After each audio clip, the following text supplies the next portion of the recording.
पिछले साल 1 नवंबर को जयपुर के नीरजा स्कूल में एक दिल दहलाने वाली वारदात सामने आई थी। 9 साल की एक बच्ची ने स्कूल की बिल्डिंग की चौथी मंजिल से छलांग लगा दी। दावा था कि बच्ची क्लासरूम में बुलिंग का शिकार हुई थी, यानी कि बच्चे छेड़ रहे थे, उसका शिकार हुई थी बच्ची और उसके बाद वो बिल्डिंग से कूद गई थी। इससे जुड़ी बड़ी खबर अब सामने आ रही है। बच्ची के मौत मामले में सीसीटीवी फुटेज सामने आ चुका है। अमायरा का सीसीटीवी फुटेज बहुत सारी कहानी और बहुत सारे सवाल आपके सामने रखेगा।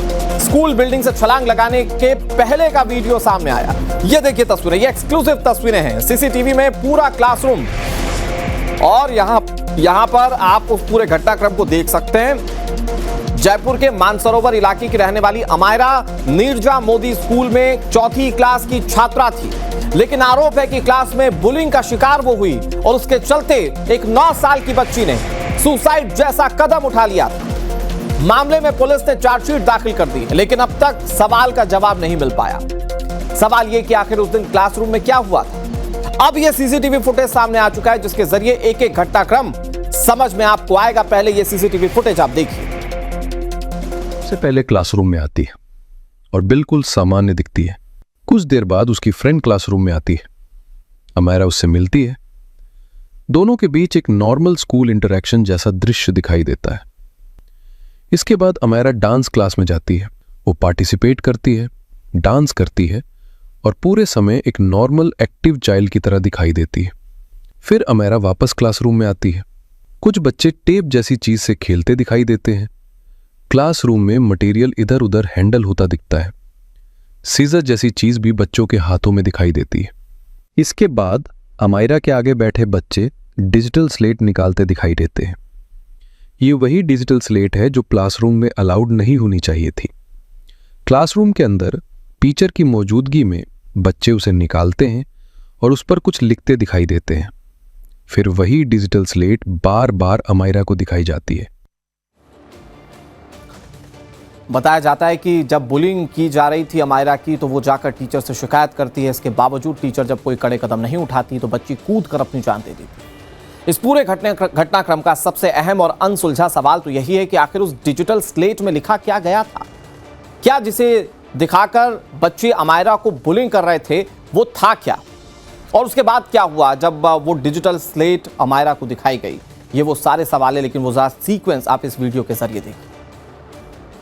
यहीं से अमायरा की बॉडी लैंग्वेज बदलनी शुरू होती है। जो बच्ची कुछ देर पहले नॉर्मल थी वही अब असहज दिखाई देने लगती है।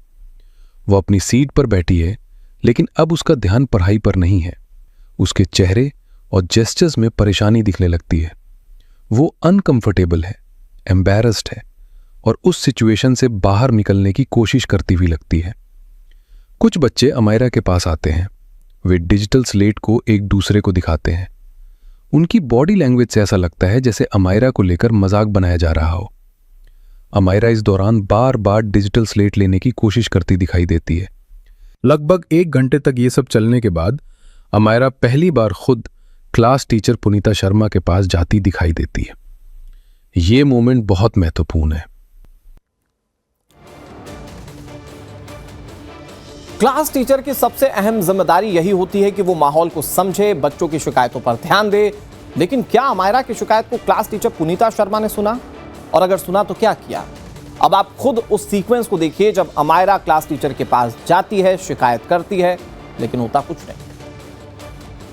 वो चुप नहीं रहती, वो अपनी बात रखने की कोशिश करती है। जिस डिजिटल स्लेट पर बार बार कुछ लिखकर उसे दिखाया जा रहा था, जिस वजह से वो परेशान और एम्बैरेस दिखाई दे रही थी, इस समय अमायरा की बॉडी लैंग्वेज साफ दिखाती है कि वो हेल्प चाहती है। वो चाहती है कि टीचर इस बात को रोके। लेकिन तभी अमायरा के आगे बैठा बच्चा भी टीचर के पास आ जाता है। वो अमायरा की तरफ इशारा करता है और क्लास टीचर से कुछ कहता दिखाई देता है। अब जिस बच्ची ने खुद कंप्लेन करने के लिए टीचर के पास कदम बढ़ाया था, उसी मोमेंट में बात फिर उसके ऊपर घूमती हुई दिखाई देती है। यहां अमायरा अकेली पड़ती हुई दिखती है। इसके बाद वही बच्चा फिर अमायरा की तरफ इशारा करता दिखाई देता है। वो दूसरे बच्चों से कुछ कहता है और फिर अमायरा दोबारा उन्हीं बच्चों की बुलिंग का शिकार होती दिखाई देती है। और फिर यहां से आगे जो कुछ होता है वही वो लम्हा है जब 9 साल की ये बच्ची खुद को हर तरफ से घिरा हुआ समझ लेती है। उसे ऐसा लगता है जैसे उसका कोई है ही नहीं। उस पर कोई आरोप लगाए जा रहे हैं जो बेहद संगीन है। और यहां पर अमायरा का रिएक्शन देखने वाला होता है। देखिए कैसे अमायरा यहां घबराई हुई दिखाई दे रही है। इसके बाद अमायरा के आगे बैठा बच्चा फिर अपनी सीट से उठता है। इस दौरान वह अमायरा की तरफ भी इशारा करता है और किसी दूसरे बच्चे की तरफ भी उंगली से पॉइंट करता हुआ नजर आता है। क्लास टीचर कुछ बच्चों के पास जाती हैं। वो बच्चों से बात करती दिखाई देती हैं और उसी दौरान अमायरा की तरफ इशारा करके कुछ कहती हुई नजर आती हैं। यही वो मोमेंट है जहां अमायरा की बॉडी लैंग्वेज सबसे ज्यादा हिला देने वाली दिखाई देती है। वह हाथ अपने मुंह पर रखती है, फिर हाथ अपने सिर पर ले जाती है। वह पूरी तरह शॉक में दिखाई देती है। एक 9 साल की बच्ची इस तरह रिएक्ट कर रही है, ये कोई नॉर्मल क्लासरूम रिएक्शन नहीं लगता। उसकी बॉडी लैंग्वेज देखकर ऐसा महसूस होता है जैसे उसके सामने कोई बहुत गंभीर बात कह दी गई हो, जैसे उस पर कोई ऐसा आरोप लगाया गया हो जिसे सुनकर वो अंदर से हिल रही हो। उसकी बॉडी लैंग्वेज से ऐसा लगता है जैसे उसे किसी बहुत गंदे आरोप, बहुत बड़ी कंप्लेंट या किसी सीरियस एक्शन की बात से डरा दिया गया हो। लेकिन इसी हालत के बाद भी क्लासरूम में बात रुकती नहीं है। इन सब के बावजूद अमायरा जो अब हमारे बीच नहीं है, उस दौरान वो खामोश नहीं रहती है। उसके खिलाफ क्लासरूम में जो साजिशें चल रही थी उसको लेकर वो आखिरी बार टीचर के पास जाती है। लेकिन तब भी टीचर क्या करती है, आपको ये सीक्वेंस भी देखना चाहिए। अब फिर एक बच्ची अपनी सीट से उठती है। वो क्लास टीचर पुनीता शर्मा के पास जाती है। वो अमायरा के बारे में फिर से कुछ कंप्लेन करती हुई दिखाई देती है। क्लास टीचर फिर अमायरा से कुछ कहती दिखाई देती हैं। अमायरा अपनी सीट पर बैठे बैठे पैनिक में रिएक्ट करती है। वो अपने ऊपर आ रही हर बात को रोकने की कोशिश कर रही है। इसके बाद अमायरा उठकर उस बच्ची के पास भी जाती दिखाई देती है। वो हाथ से इशारा करती है, जैसे पूछ रही हो ये सब क्या है। लेकिन इस पूरी सिचुएशन में अमायरा और ज्यादा ओवरवेल्म्ड हो जाती है। वो फिर अपनी सीट की तरफ लौटती है। वो खड़ी रहती है। उसकी बॉडी लैंग्वेज से लगता है जैसे वो अंदर ही अंदर सोच रही हो, क्या मुझे फिर टीचर के पास जाना चाहिए। और फिर अमायरा एक आखिरी बार क्लास टीचर के पास जाती है। लेकिन टीचर की बॉडी लैंग्वेज स्ट्रिक्ट दिखाई देती है, जैसे अमायरा को फिर किसी सीरियस कॉन्सिक्वेंस या एक्शन जैसी बात से डराया जा रहा हो। और फिर बातचीत के बीच ही अमायरा अचानक क्लास से बाहर निकल जाती है। अमायरा का क्लासरूम से इस तरह बाहर जाना कोई साधारण घटना या फिर गुस्सा नहीं था। शायद वो ये समझ चुकी थी कि यहां उसे सुनने वाला कोई नहीं है। और फिर उसके बाद जो हुआ वो बहुत हैरान करने वाला था। वो नॉर्मल तरीके से बाहर नहीं जाती। वो कॉरिडोर्स की तरफ तेजी से बढ़ती है, फिर स्टेयर्स की तरफ भागती हुई दिखाई देती है। और अब वही 9 साल की बच्ची स्कूल बिल्डिंग में अकेली भाग रही है। लेकिन कोई फ्लोर अटेंडेंट उसे रोकता हुआ नहीं दिखता। कोई टीचर तुरंत उसके पीछे जाती हुई दिखाई नहीं देती। क्लासरूम में एंटी बुलिंग रिस्पॉन्स नहीं दिखा, काउंसलिंग सपोर्ट नहीं दिखा। और पुलिस अभी तक ये साफ नहीं कर पाई कि क्लासरूम के अंदर अमायरा से ऐसा क्या कहा गया जिसने एक 9 साल की बच्ची को इतना डरा दिया कि वो इतना गंभीर कदम उठा बैठी। एक डरी हुई 9 साल की बच्ची ग्राउंड फ्लोर से 4th फ्लोर तक पहुंच जाती है। ये एक प्रिवेंटेबल इंसिडेंट था, लेकिन नीरजा मोदी स्कूल की गंभीर लापरवाही, फेल्ड सुपरविजन और चाइल्ड सेफ्टी सिस्टम फेलियर की वजह से अमायरा को अपनी जान गंवानी पड़ी। अब इस मामले से जुड़ी बड़ी खबर यह है कि इस मामले में पुलिस ने चार्जशीट दाखिल कर दी है। चार्जशीट को अमायरा का परिवार अधूरा बता रहा है। चार्जशीट में कुछ और धाराएं जोड़ने की मांग की गई है। क्लास टीचर पर सुसाइड के लिए उकसाने की धारा जोड़ी जाए, ये अमायरा के परिवार की मांग है।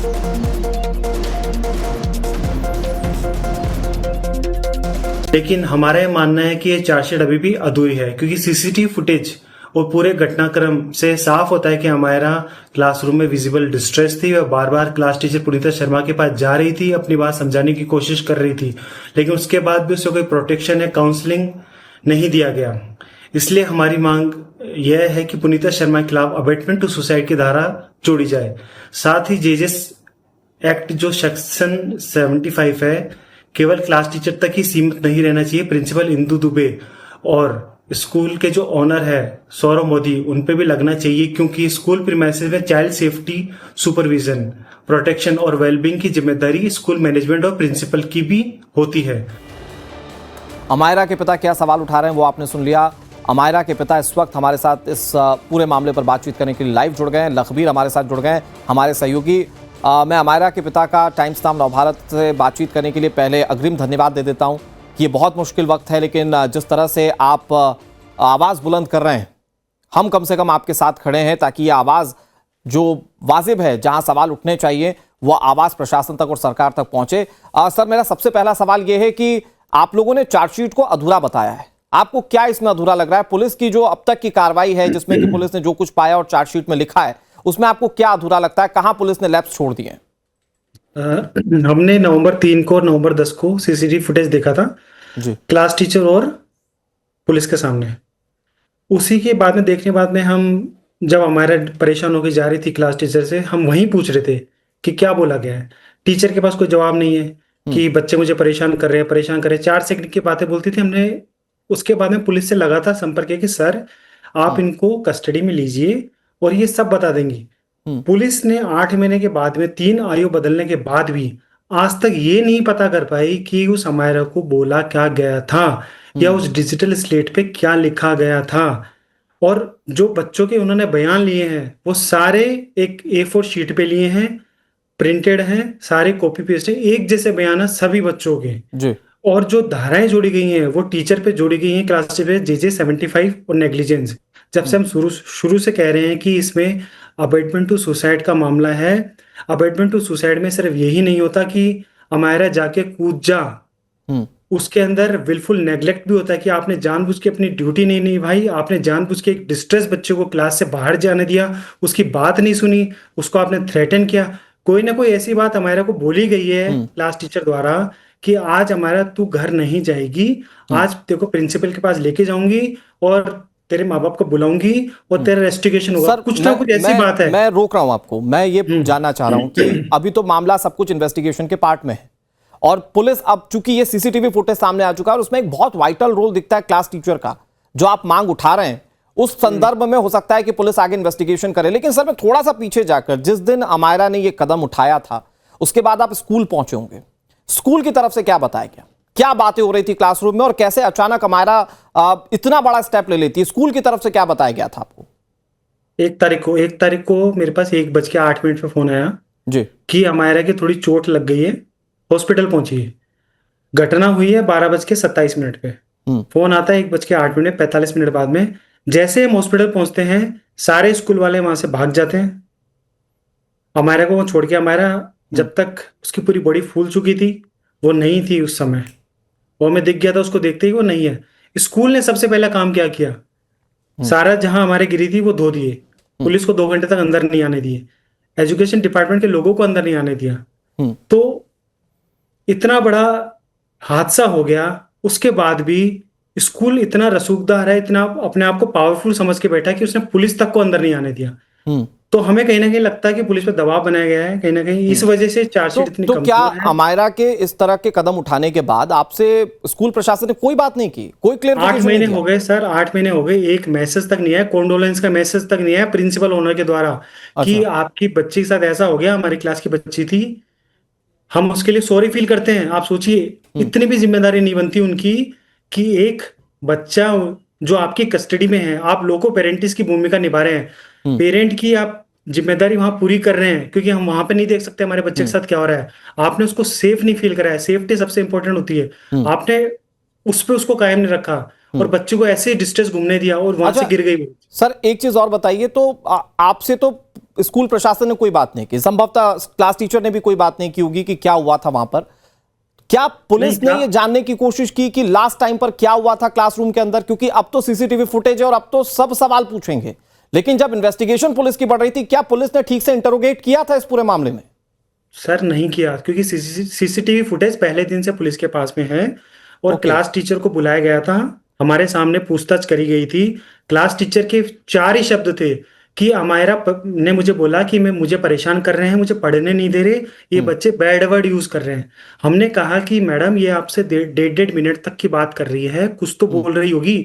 पुलिस ने भी ये कोशिश नहीं करी कि मैडम पे दबाव बना के पूछा जाए कि आप क्या बात कर रहे थे। सर, क्या आपने ये सीसीटीवी फुटेजेस दिखाकर क्लास टीचर को कन्फ्रंट किया, उनसे सवाल पूछे थे कि अमायरा क्या बात कर रही है? बिल्कुल। हाँ। 2 बार क्लास टीचर को बुलाया गया, एक बार सीसीटीवी हमें दिखाया गया स्कूल में, अच्छा। जब पुलिस भी आई थी और क्लास टीचर भी थी, तभी भी उनका यही जवाब था। और जो दूसरी टीचर आप देख रहे हैं वहां बैठी हुई हैं, उनका क्या जवाब है कि मुझे कुछ नहीं पता। आप सोच सकते हैं 10 फीट की क्लास है, 12 फीट की क्लास है, वो कह रही है कि मुझे कुछ नहीं पता क्या हुआ। उसके बाद भी पुलिस ने हमें पहले दिन क्या कहा कि हम जहाँ सीसीटीवी नहीं होते वहां भी हम पता कर लेते हैं क्या होता है। मैंने कहा सर यहाँ तो सीसीटीवी भी है, हमारे 3 आयु बदले गए हैं, लेकिन वो अभी तक आज तक हमें ये क्लोजर नहीं दे पाए कि अमायरा को क्या बोला गया। इससे बड़ी बात क्या होगी जब कुछ सब कुछ सामने दिख रहा है यहाँ पे। तो एनालाइज ही नहीं किया गया पुलिस एक के लास्ट द्वारा। चीज मैं आपसे पूछना चाहूंगा, अमायरा को इंसाफ मिले, टाइम्स नाउ नवभारत और पूरे देश की जनता संभवतः जब ये खबर देख रही है या ये तस्वीर देख रही है, वो सब आपके लिए इंसाफ की मांग करते होंगे। और कई घरों के बच्चे जाते हैं स्कूल में, तो स्कूल की रिस्पॉन्सिबिलिटीज पर तय हो, ये सारे पेरेंट्स चाहते होंगे। आप क्या चाहते हैं, इस मामले को कैसे इन्वेस्टिगेट किया जाए, पुलिस की कार्यप्रणाली क्या होनी चाहिए, कैसे इंसाफ मिलेगा अमायरा को? देखिए, पुलिस ने 3 आयु बदले, हमें पुलिस से कोई उम्मीद नहीं है। हम चाहते हैं कि इसके अंदर जुडिशरी का स्क्रूटनी हो, कोर्ट इसमें कॉग्निजेंस ले, सीसीटीवी फुटेज सामने है, जो करेक्ट धारा है अबेटमेंट टू सुसाइड वो क्लास टीचर के विरुद्ध लगाया जाए, जेजे 75 ऑनर ऑफ प्रिंसिपल के खिलाफ लगाया जाए। हम ये क्यों कर रहे हैं? हम ये इसलिए आवाज उठा रहे हैं ताकि अगर इतना बड़ा इंसिडेंट होने के बाद भी अगर स्कूल बच जाता है, तो पूरे इंडिया में अगर कुछ भी इंसिडेंट हुआ ना, किसी भी स्कूल में, चाहे छोटे लेवल का हो, चाहे उसमें मौत हो जाए, नीरजा मोदी स्कूल का नाम लेके हर स्कूल बच जाएगा। तो हम एक अकाउंटेबिलिटी सेट होनी चाहिए, एक एग्जाम्पल सेट होना चाहिए, एक स्कूल को पनिशमेंट मिलनी चाहिए कि इस तरह का इंसिडेंट अगर हुआ कभी तो आपको बहुत भारी जुर्माना देना पड़ सकता है स्कूल। और कानूनी कार्रवाई भी झेलनी पड़ सकती है। मैं तो कह रहा हूं कि कानूनी कार्रवाई भी होनी चाहिए अगर इस मामले में कोई दोषी है। सर, आपने इतने क्रूशियल वक्त में ये मौका बातचीत का हमें दिया, ये आपने सारी चीजें शेयर किया, इसके लिए आपका बहुत बहुत शुक्रिया सर। उम्मीद करते हैं अमायरा को जल्द इंसाफ मिलेगा। लखबीर हमारे सहयोगी इस खबर पर ज्यादा जानकारी के साथ जुड़ गए हैं। लखबीर, अमायरा के माता पिता इस पूरे मामले को एक मूवमेंट के तौर पर, एक अभियान के तौर पर चलाना चाहते हैं, लेकिन कुछ बातें जो वो सामने रख रहे हैं, जो सीसीटीवी के जरिए भी पता चल रही है कि क्लास टीचर को वहां पर क्या हो रहा है, इस बात की जानकारी कई बार अमायरा जाकर दे चुकी थी। इसके बावजूद बच्चे बुली कर रहे हैं। तो जो अमायरा के पेरेंट्स सवाल उठा रहे हैं, जो सवाल वाकई में इन सीसीटीवी फुटेजेस के बाद उठता है कि भाई पुलिस ने इन्वेस्टिगेट क्यों नहीं किया, कि वहां पर आखिरी वक्त में बात क्या हो रही थी, क्या बताया गया क्लास टीचर को अमायरा की तरफ से, क्या पुलिस ने इसे इन्वेस्टिगेट किया, या इस सीसीटीवी फुटेज के बाद अब पुलिस उसको इन्वेस्टिगेट करेगी? देखिए अनुराग, जिस प्रकार से ये सीसीटीवी सामने आया है उससे नेग्लिजेंस तो साफ तौर पर नजर आ रहा है, क्योंकि जो बच्ची थी अमायरा, जो कि अब हमारे बीच नहीं रही है, कई मर्तबा उसने क्लास टीचर को जाकर बताने की कोशिश की और उसमें ये दिख भी रहा है कि कैसे उसके जो क्लासमेट्स थे वो उसके साथ बुलिंग कर रहे हैं। और अमायरा के पिता और माता लगातार पिछले 8 महीने से इसी बात को कह भी रहे हैं, हालांकि अब तो एविडेंसेस सामने है, सीसीटीवी का फुटेज आ गया है जो कि बताने के लिए पर्याप्त है। और जिस प्रकार से अमायरा के पेरेंट्स कह रहे हैं कि पुलिस ने हल्की धाराओं में मुकदमा दर्ज किया और चार्जशीट जो पेश की है उसमें साफ तौर पर कहीं ना कहीं और जिम्मेदारी तय होनी चाहिए थी स्कूल प्रबंधन की, जो कि साफ तौर पर यहाँ पर नहीं दिखाई दिया, क्योंकि काफी रसूखदार ये पूरा स्कूल प्रबंधन है। लेकिन रसूख से ज्यादा इंपॉर्टेंट है अमायरा को इंसाफ मिले। आपका रसूख चाहे कितना भी हो, लेकिन वहां एक बच्ची ने अगर सुसाइड किया है तो वहां स्कूल प्रशासन की जिम्मेदारी बनती है, और जिस तरह का नेग्लिजेंस दिख रहा है क्लास टीचर की भी जिम्मेदारी बनती है। शुक्रिया लखबीर, आप नजर बनाए रखिए। आपसे तमाम अपडेट्स आगे भी कार्रवाई को लेकर हम लेते रहेंगे।